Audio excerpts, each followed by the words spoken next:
Empires of the Undergrowth, a real-time strategy where you play as ants. I was given a free key for this game by Hooded Horse, who's the game publisher for Mana Lords. They also just recently acquired Cataclysmal, so it would be great if they sent me a key for that as well. But thank you for sending me this key.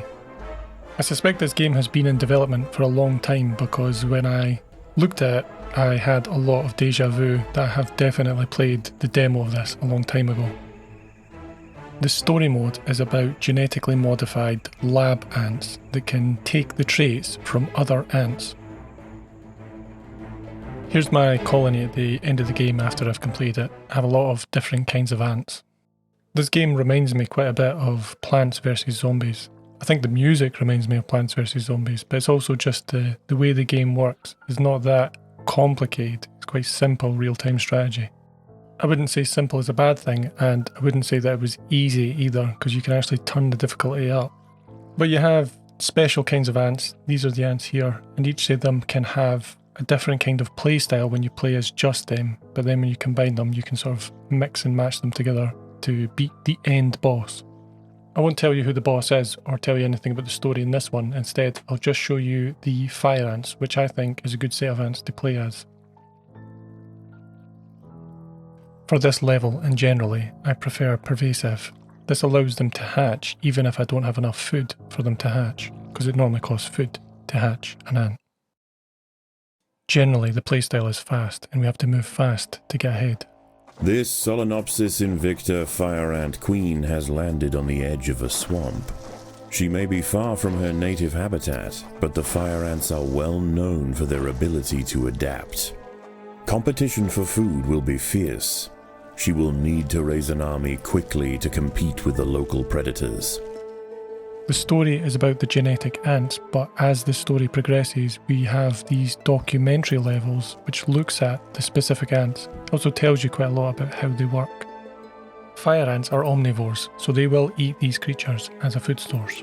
Not all ants are, and we do also play as termites as part of the story.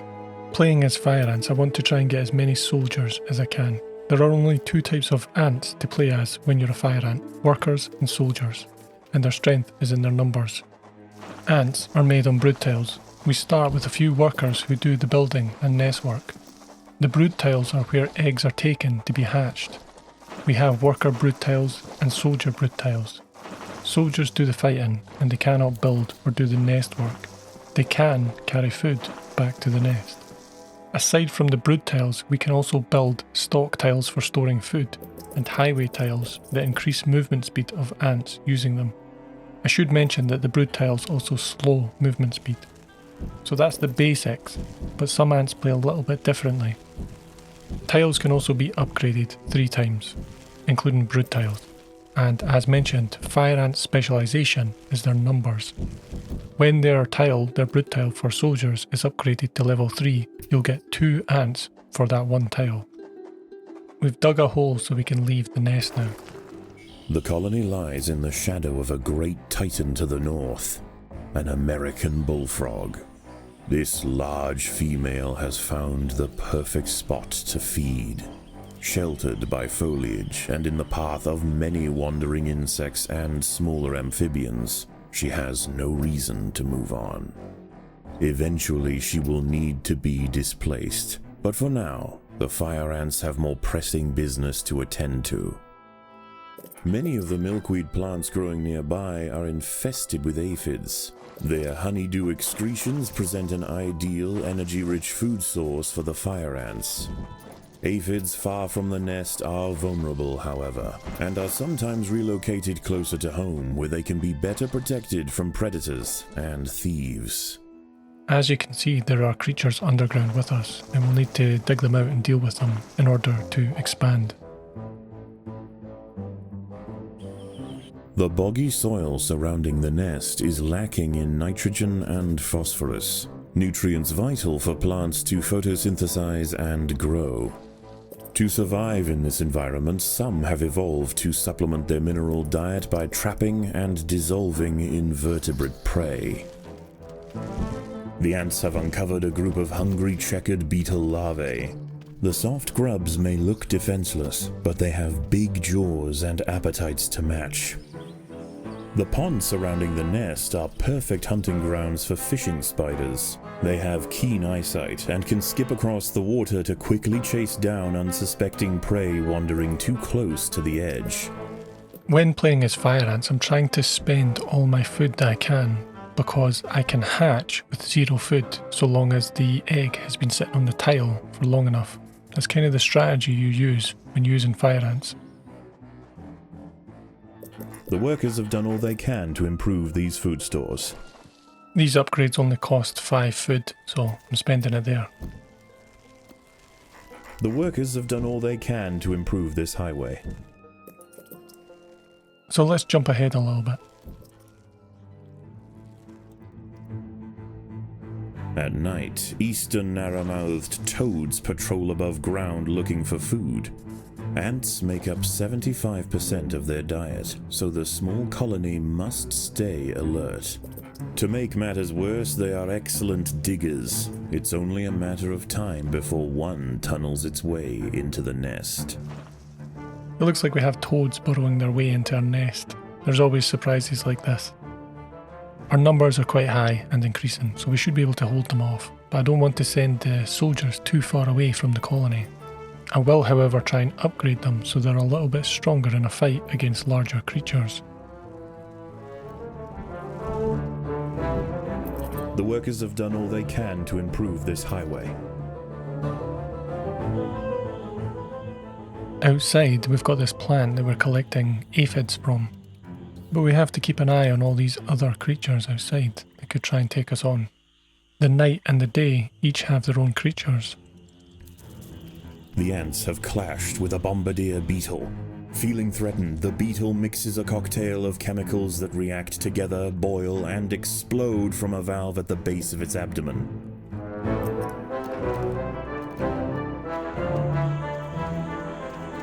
A narrow-mouthed toad has burrowed into the nest. It may be small for a toad, but its appetite for ants is insatiable. Secretions from its skin burn any that manage to escape its projectile tongue.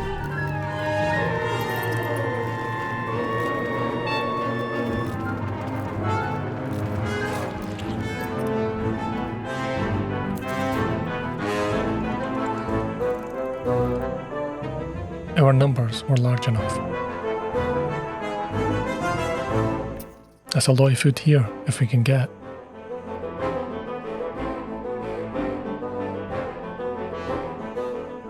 I've split my soldiers into 2 groups. One is at the milkweed plant, the other is going for the acorn.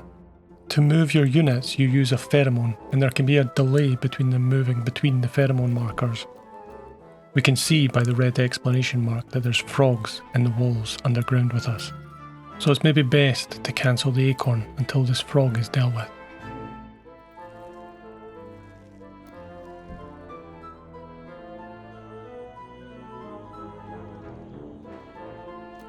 The frog doesn't seem to be coming, so I'm just going to move out. Time is of the essence.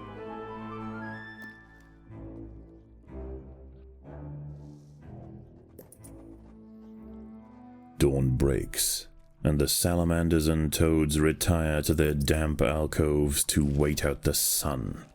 Only the great bullfrog remains. She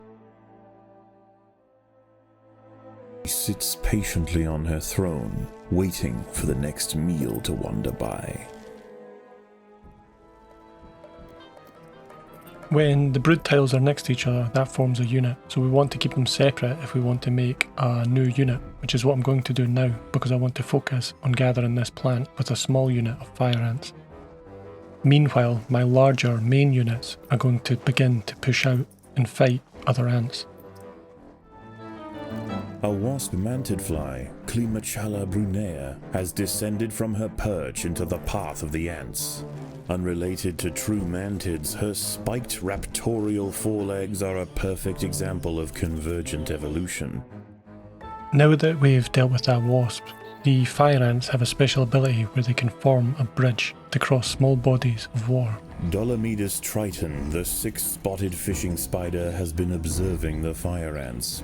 Noticing that the majority of the group are engaged in pontoon construction, she skims to the water's edge to pick off workers one by one.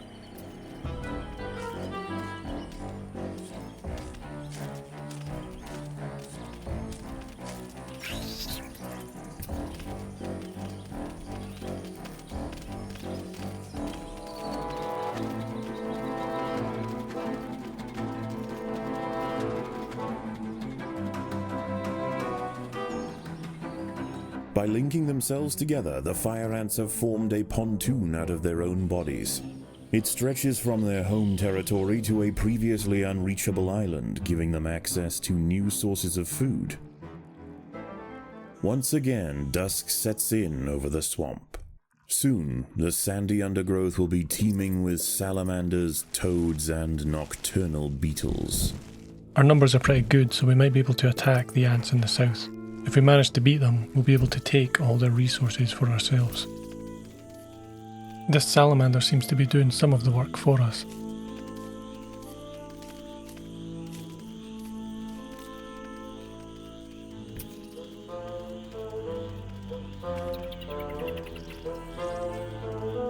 The fire ants have encountered a tribe of Monomoria minimum black ants.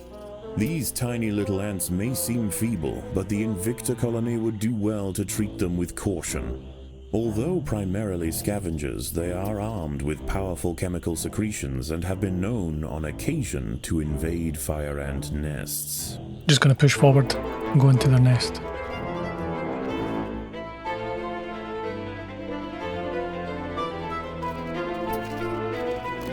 If we kill their queen, we win.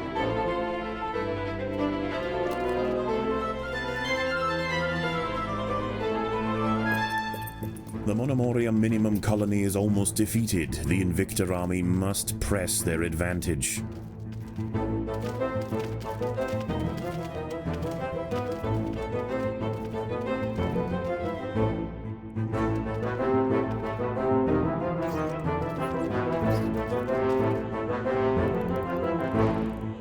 The little black ants fought to the last to defend their queen. Now the Invicta colony will enjoy the spoils of war. Defenseless larvae from the vanquished colony will be carried home and fed to the victor's own hungry brood. The toads are back, but we have units nearby. Predators are loose in the nest. The larvae must be protected.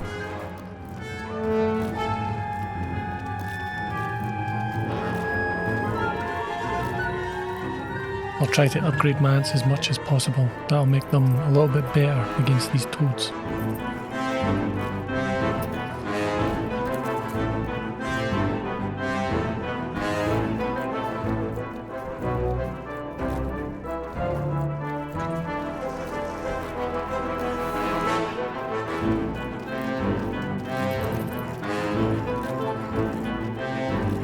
The colony is starving. There's not enough food to feed the new brood. The strength of fire ants is that we don't actually need food to spawn soldiers.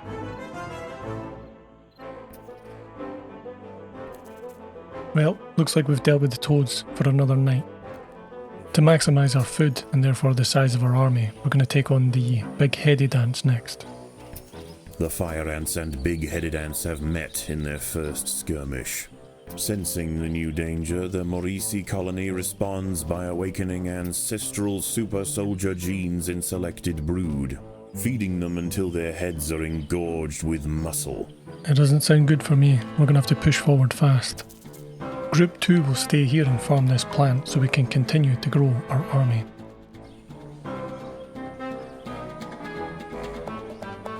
Hopefully the main forces are big enough to get through.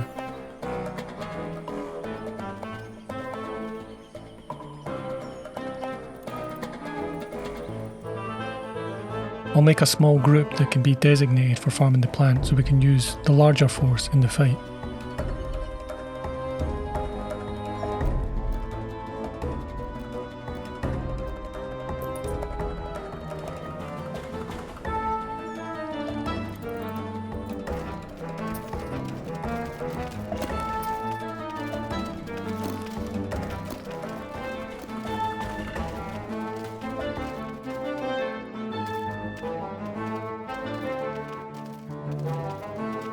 These so-called super soldiers didn't stand a chance. The Maurici colony has fallen, their champions spent, and their queen vanquished. In the end, they could not stand up to the might of the Invicta army. This is our last big food source. Next, we're going to have to try and take on the bullfrog. Night approaches.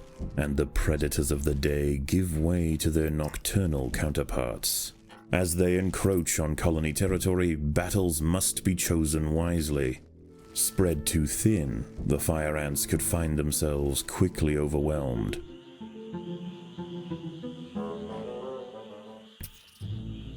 Our forces are pretty large, so it's now or never.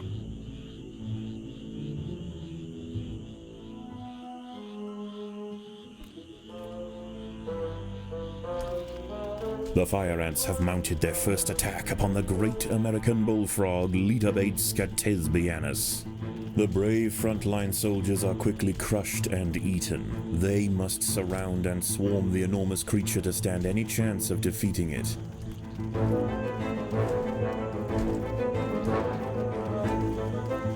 A false bombardier beetle, Galerita bicola, is also on the prowl for small prey tonight. It impersonates the true bombardier to ward off potential predators, and its mimicry isn't simply visual. It too can spray defensively from its abdomen. In this case, the fluid of choice is the familiar formic acid. Again and again, soldiers clamp onto the bullfrog's leathery skin and inject their Solenopsis venom, but the beast shows no signs of wavering. The fire ants must maintain their resolve. Predators are loose in the nest. The larvae must be protected.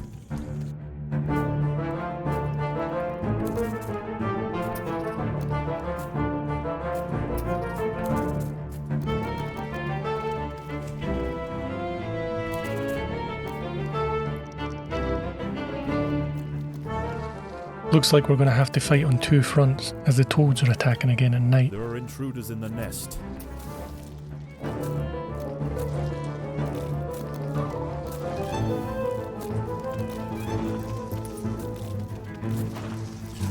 Overwhelmed with burning venom, the bullfrog finally succumbs to the might of the fire ants.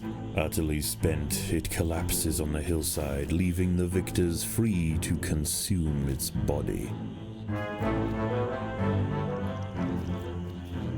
Unbeknownst to the ants, the presence of the bullfrog was keeping many other local amphibians at bay. The power vacuum it left behind is attracting a host of salamanders and frogs eager to take its place. The ants should go to ground quickly and prepare for the imminent chaos.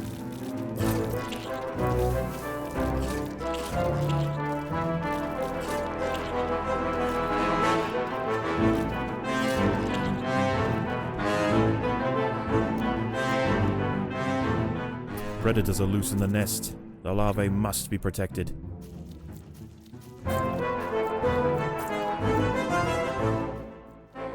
I've split my ants into 4 groups, as we'll need ants defending the base, while we also want to go out and get the resources from the bullfrog.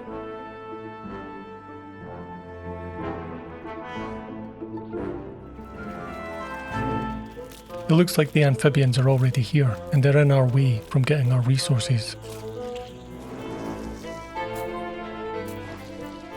The 0 out of 30 above the 690 means that we need 30 ants on that bullfrog to be able to break it down into parts to bring home.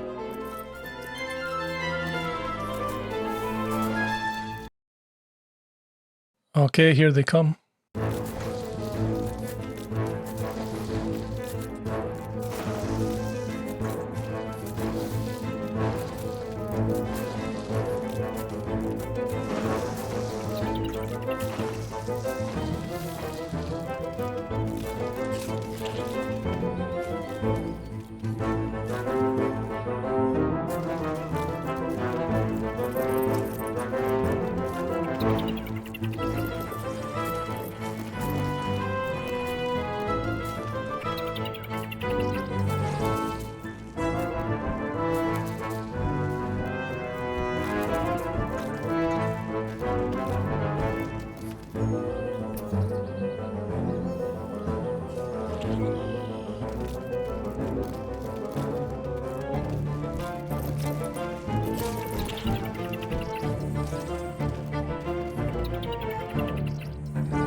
As the anarchy above ground settles and with the invaders crushed, a new order is established.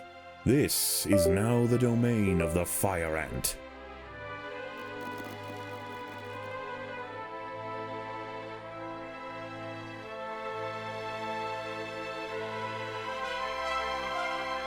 I hope you enjoyed the video, and I'll see you in the next one. Thanks for watching.